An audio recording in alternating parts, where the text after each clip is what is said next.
Peringatan Hari Ulang Tahun ke-79 Republik Indonesia akan tetap digelar di Ibu Kota Nusantara, meski pembangunannya belum rampung.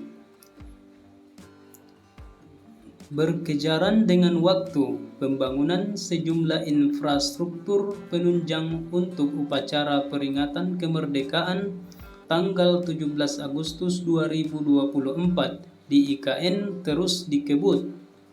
Lantas, sejauh mana progres pembangunan di IKN?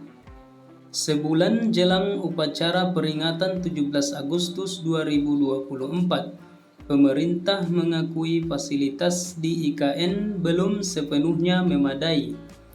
Presiden Joko Widodo memperkirakan saat upacara 17 Agustus 2024, pembangunan baru sekitar 15%. Itu pun baru pada pembangunan infrastruktur pemerintahan di kawasan inti pusat pemerintahan. Oleh karena itu, upacara dan perayaan di IKN belum dapat dilakukan secara besar-besaran. Upacara peringatan detik-detik proklamasi tahun ini akan dilangsungkan di Istana Merdeka, Jakarta pada pukul 10 waktu Indonesia Barat dengan Inspektur Upacara Wakil Presiden Ma'ruf Amin. Acara di Jakarta ini bakal dihadiri pula oleh Wakil Presiden terpilih Gibran Rakabuming Raka. Adapun Presiden Jokowi akan memimpin upacara peringatan 17 Agustus di IKN. Prabowo Subianto, Presiden terpilih, akan mengikuti upacara di IKN. Pada peringatan Hari Ulang Tahun ke-79 Republik Indonesia tahun ini, bendera pusaka akan dibawa terbang menuju IKN untuk pengibaran bendera di sana. Sementara itu, hiburan untuk memeriahkan perayaan kemerdekaan Republik Indonesia tetap digelar di halaman Istana Merdeka dan di IKN. Arak-arakan juga tetap akan digelar di dua lokasi tersebut. Infrastruktur untuk upacara 17 Agustus di IKN meliputi Istana Negara dan lapangan upacara. Ketua Satuan Tugas Perencanaan Pembangunan Infrastruktur IKN, Imam Santoso Ernawi, dalam konferensi pers Kamis lalu mengatakan upacara bendera di IKN akan dilaksanakan di kawasan inti pusat pemerintahan. Persisnya di lapangan di depan bangunan Istana Presiden dan Kantor Presiden. KIPP dibangun di atas kawasan seluas 412,32 hektar. Adapun penggunaan lahan untuk infrastruktur di kawasan KIPP itu mencapai 223,31 hektar.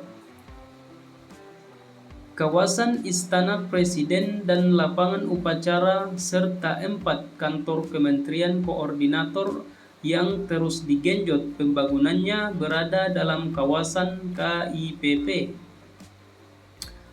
Adapun progres pembangunan Istana Negara dan lapangan upacara di Ibu Kota Nusantara atau IKN Kalimantan Timur diklaim sudah mencapai 82,73%. Di luar Istana Negara dan lapangan upacara, pembangunan sejumlah infrastruktur penunjang juga terus dikebut. Pembangunan fasilitas bandara di IKN misalnya diharapkan bisa digunakan untuk mendukung mobilitas aparatur pemerintah dan tamu undangan yang menghadiri upacara di IKN. Kementerian Pekerjaan Umum dan Perumahan Rakyat atau PUPR mencatat landasan pacu sepanjang 2.200 meter dari total 3.000 meter bakal difungsikan pada 17 Agustus 2024 saat upacara bendera di IKN. Progres pembangunan proyek itu saat ini 45,5%. Infrastruktur penunjang lain yang tengah dikebut antara lain ialah penyediaan air bersih, listrik, dan jalan tol. Pemerintah menargetkan akhir Juli ini air bersih dan listrik sudah terdistribusi ke bangunan dan infrastruktur yang digunakan untuk upacara di IKN. Seluruh bentangan kabel dan pipa air diletakkan di terowongan bawah tanah. Kementerian PUPR mencatat kabel listrik saat ini sudah terpasang sekitar 84% dari total panjang 40.805 meter. Kabel listrik sudah terpasang 34.250 meter di dalam multi-utility tunnel atau MUT atau terowongan bawah tanah di IKN. Akhir Juli 2024, infrastruktur atau bangunan yang akan difungsikan untuk 17 Agustus 2024 ditargetkan sudah teraliri listrik dari sistem jaringan PLN, kata Ketua Satuan Tugas Pelaksanaan Pembangunan Infrastruktur IKN, Kementerian PUPR Danis H. Sumadilaga. Sebelumnya, Menteri PUPR Basuki Hadi Muljono menyatakan sudah berkoordinasi dengan PT PLN Persero selaku penyedia listrik. Penyediaan listrik sebesar 10 MW dari pembangkit listrik tenaga surya di IKN disebutkan sudah siap. Selanjutnya, dibangun PLTS untuk kapasitas 40 MW. Jelang upacara 17 Agustus 2024, jalan tol menuju IKN juga akan bisa dioperasikan sampai Pulau Balang. Adapun jalur tol dari Pulau Balang ke IKN yakni ruas tol 6A dan 6B baru mulai dikerjakan setelah lahannya dibebaskan. Rumah 4 menteri, koordinator, dan 4 tower kantor kementerian koordinator juga sudah bisa dioperasikan saat upacara 17 Agustus 2024. Dengan demikian, pasukan pengibar bendera pusaka dan para tamu akan bisa memanfaatkannya untuk beristirahat. Kendala teknis terkait cuaca menjadi kendala yang masih membayangi pembangunan infrastruktur untuk upacara 17 Agustus.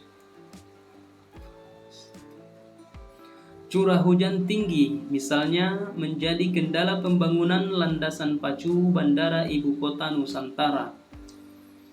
Tantangan non-teknis, curah hujan yang tinggi menjadi faktor utama dalam upaya mencapai target fungsionalitas bandara pada 17 Agustus, kata Ketua Satuan Tugas Pelaksanaan Pembangunan Infrastruktur IKN, Kementerian PUPR Danis H. Sumadilaga. Kondisi itu memaksa kegiatan pemadatan landasan pacu harus berhenti saat hujan turun.